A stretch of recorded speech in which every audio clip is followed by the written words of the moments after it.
hồi lại nó mua sủng chưa lá hả hồi lại cả coi tiệm mua đừng cả coi tiệm hồi lại nó mua lá cho hồi lại cả coi tiệm sủng chưa cái gì mà lá bị đi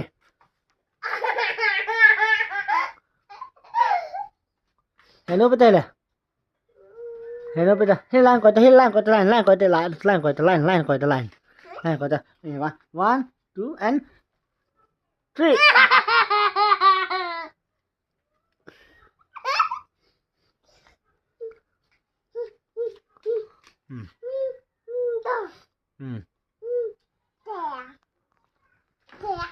yeah one kelapin kawan tu an